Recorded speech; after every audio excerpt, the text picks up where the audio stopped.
Hi, welcome to this Define Tomorrow video. My name's Barry. I'm joined again by Peter von Oven of Droplet Computing. We've recorded a podcast. We've recorded a short video giving a demonstration of how to install an application inside the Droplet container. Yes, we have. And we're now looking from a user's perspective of how they consume the applications that have been distributed to them inside the Droplet container. Exactly, so, yep. A brief recap, why would people want to run an application inside the Droplet container from a user's perspective? What's the... So from a user's perspective, there's a couple of things. It might be an older app that they still need. No, I didn't use the word legacy then. I may have used it earlier on and I didn't mean to. Yeah. But we're talking about kind of old apps that are still very, very much in production. Yeah. So they might have, like I have here, a nice brand new shiny Windows 10 box, but the app doesn't like Windows 10 because it's got some weird Java dependencies from, say, the olden days, if you like, or some legacy components there. So it's just not going to be able to be installed. They may not have VDI, they may not have a cloud-based solution, so they want to run it here. It may be the fact that they are going offline. So if you remember here, we are offline. We're not working online. You can work online, but equally you can also work offline. And also maybe the app doesn't run on the platform that the user has. Maybe they have, I don't know, a Mac, for example. And I think one of the big use cases, we've done some college applications, but Visio, is there actually a Visio version native I think for there's the an online Mac? version, isn't there? There's an online version, certainly. But even if it's not still there on the functionality. it's not the same. Yeah. So I could take the real version, full-blown, the installed version of Visio, and perhaps run that on a Mac. Okay. So we've got the use cases there. So a user just wants to get on with their work effectively. Yeah. They don't care that they've got Droplet on their computing, Nope. on the Droplet on their computing, On Droplet on their laptop. They just want to be able to get and access the application. They do. Legacy or not, they need to do their It's job. just an app, because that's what an end user wants at the end of the day. We want to take away that whole need of managing an operating system for IT admins, and for end users, well, I don't care. And also, I don't want them to mess around. I don't want them going in, changing stuff. You know, how many users have admin access to install stuff? I mean, that's the one we've discussed on numerous occasions, is, you know, locking that down. So let's jump into a demo and let's see from a user's perspective. So from a user's perspective, it looks very similar to what we saw on the admin perspective, but now my little padlock in the corner is blue, so it's I'm locked. Okay. So I can't do anything, I can't change anything. And just to get going, I've launched a couple of apps just to show our app switcher. So I can have multiple apps running in the container if I've installed them, and I can switch simply from the bar here. So I've got Notepad running here, so I can just type in Notepad just to show that it is native speed.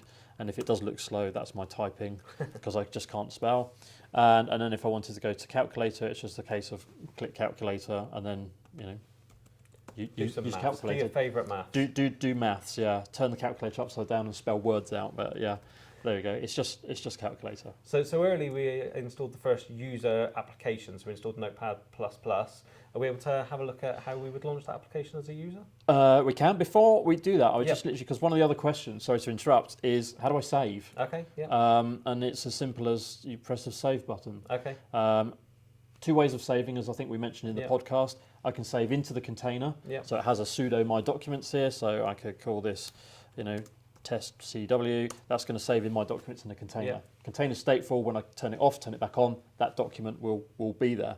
Or I can save it into my shared folder, which we also looked at previously, and that will then appear on my host device as well. So in the shared folder, remember we've got all these bits here, we've got, you know, these test files here, the new folder, the Barry C folder we created. I could save it there. If I save it in there, it will appear on my host device. It will synchronise. It will synchronise between the two. And you mentioned in the podcast that you could connect that through to a OneDrive. So if you then wanted to get it out into the wider world and share if you wanted to share it and collaborate, then it's a simple. You just got to think of the use cases and the type of applications you're putting here, and how relevant that method is. Exactly. If it's relevant to you, it may be a mapped network drive, your home drive. It could be a OneDrive, a Google Drive, a Dropbox, all of the above. Yeah. It's just as you would set that up now. You set that folder up to connect. Quite simple. So I'm going to just cancel out of there and come out of there. So we installed Notepad++. So here it is. So Barry C's Notepad++, and all I need to do as a user is press the launch button, and hey presto, Notepad++ is going to launch. Okay. And there it is. So I can do some typing. It's real time. I can spell properly this time. And this is going to be the same user experience, irrespective of whether they're using a Mac or Windows PC. No difference. Getting those legacy applications or traditional or production applications exactly. on any of those platforms without the back-end infrastructure, with a single containerized platform that can be easily distributed. So it's literally a case of, this has been distributed, so every user's going to kind of get this. Yeah. So whether that's on a Windows device, on a Mac device, on a Linux device, or whatever device, it doesn't matter. If they've got the same container, it will look and feel exactly the same. So our interface, regardless of the device, is absolutely identical. Okay. We've not changed a thing. We clearly haven't changed the apps, because you saw us do a next finish. No sequencing, no fiddling with drivers, no manually editing of the registry. None of that. That's just going to work. So if this was a Mac, the only difference you'd see is I wouldn't have a square there. I'd have some traffic light coloured buttons. Similar, I don't know what Linux have. They're kind of similar crosses and things, but that would be the only difference you would see. So we're not changing the end user experience. So your apps will work. Same as printing as well. So I don't have a printer driver set up here, but I could quite easily connect to a printer on a network share, and I'm good to print. So nice and easy from a user perspective. We've seen in the previous video how simple it is from an IT perspective. Yes. I suppose if someone is having problems with any of the mentioned scenarios, reach out to us here at Computer World. We'll engage you guys at Droplet, and we'll see if it can help with their use cases. Absolutely, brilliant. Brilliant. Thank you for your time. No, thank you, Barry.